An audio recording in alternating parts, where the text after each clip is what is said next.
ఓం నమ శివాయ. ప్రజలందరికీ నమస్కారము.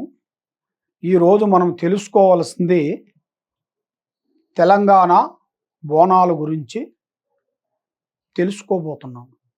అయితే ఈ తెలంగాణ బోనాలు మనకి గతంలో కొన్ని ఒక 50-60 సంవత్సరాల క్రితం నుంచి మనకి బోనాలు అనేది స్టార్ట్ అయినాయి.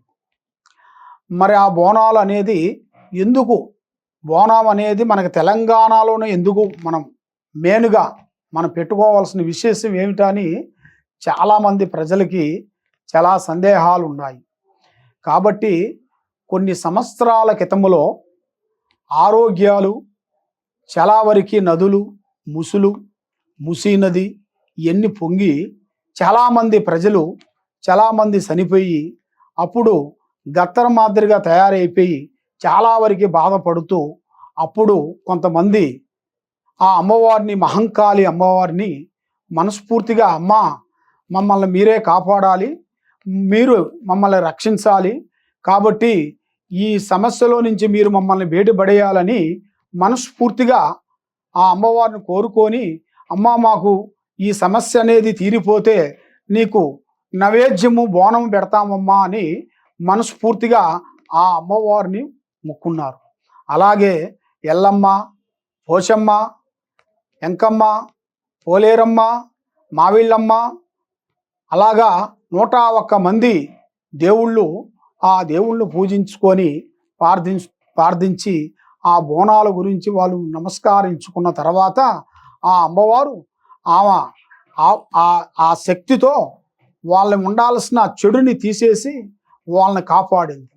అప్పుడు ఆ ప్రసాదం అనేది బోనం అనేది ప్రతి ఒక్క ఇంట్లో నుంచి బోనం పట్టుకొని అమ్మవారి దగ్గరికి పోయి అమ్మవారికి నైవేద్యం పెట్టేసి ఆమెకి మనస్ఫూర్తిగా కొబ్బరికాయ టెంకాయ మనస్ఫూర్తిగా అమ్మవారిని మొక్కుని జయప్రదంగా చేస్తారు.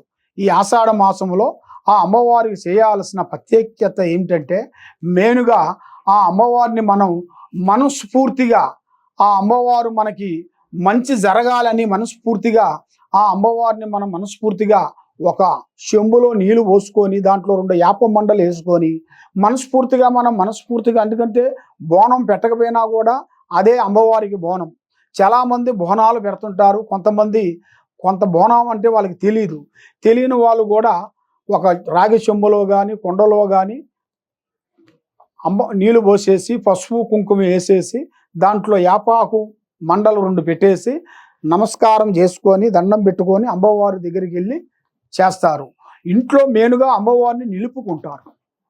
ఇంట్లో ఫస్ట్ అమ్మవారు పీఠం పెట్టేసుకొని ఆ పీఠం అనేది పెట్టేసి ఆ పీఠంలో అమ్మవారు బొమ్మ కాళికాశక్తి కానీ కనకదుర్గ కానీ అమ్మవారు కానీ ఎల్లమ్మ కానీ మషమ్మ కానీ తర్వాత కనకదుర్గమ్మ కానీ ఏ దేవత అయినా కూడా అమ్మవారు పటాన్ని పెట్టుకొని పూజించి అమ్మవారి కొబ్బరికాయ కొట్టి అక్కడ అమ్మవారు భవనం తయారు చేసి అమ్మవారు ప్రసాదం పెట్టి అక్కడి నుంచి ఇంట్లో నుంచి తీసుకొని గుడికెళ్ళి ఆ అమ్మవారికి సంతోషంగా ఆ అమ్మవారికి సమర్పిస్తారు. ఆ అమ్మవారికి సమర్పించిన వెడల ఆ అమ్మవారు మనకి ఎల్లప్పుడూ సంవత్సరం ఇలాగ మనం పెట్టుకుంటూ వస్తూనే ఉంటాం. ఇంతకుముందు ఒక 60-70 సంవత్సరాల క్రితంగా నుంచి మనం పెట్టుకుంటూ వస్తూనే ఉన్నాం. కాబట్టి 60-70 సంవత్సరాల నుంచి పెట్టుకుంటూ వచ్చిన ఈ ఆనవాయితీ అనేది మనం అలాగే కంటిన్యూ చేసుకుంటూ వెళ్తున్నాం. కాబట్టి ఇది మనకి పెద్దవాళ్ళు మనకు గురువులు పెద్దవాళ్ళు మనకి చెప్పి ఈ విధంగా ఉంది, ఈ విధంగా చేయాలి, ఈ విధంగా చేస్తే మనకు బాగుంటుందని మనకి వాళ్ళు చెప్పిన దానివల్ల అదే మనం కంటిన్యూగా చేసుకుంటూ ఇప్పుడు వరకు వస్తున్నాము. ఆ రోజున మనం తలస్నానం చేసి ఆ అమ్మవారికి ఆడవాళ్ళు మెయిన్గా చేయాల్సింది ఆడవాళ్ళు ఎక్కువగా చేస్తుంటారు. కాబట్టి ముఖానికి పసుపు రాసుకొని ముఖానికి బొట్టు పెట్టుకొని ఆ అమ్మవారికి ఎర్రటి కోక కానీ లేదు మనకి పసుపు కలర్ అయిన కోక కానీ ఆ అమ్మవారికి ధరించేసుకొని ఆ అమ్మవారిని మనస్ఫూర్తిగా తలుసుకొని ఆ రోజు వాళ్ళు ఒక్క పొద్దుగా ఉండి ఆ అమ్మవారిని మనస్ఫూర్తిగా పూజించి మనస్ఫూర్తిగా తలుసుకొని ఆ అమ్మవారి ఆలోచనల ప్రకారంగా చేస్తూ నడుస్తూ వస్తూనే ఉన్నారు. కాబట్టి అది మనకి ఇప్పుడు మొన్న నిన్న వచ్చిన విషయం కాదు ఇది. ఇది ఎప్పుడో 60, 70, 80 సంవత్సరాల నుంచి మనకు వస్తున్నది. దాన్ని మనం కంటిన్యూగా చేసుకుంటూ వెళ్తున్నాము.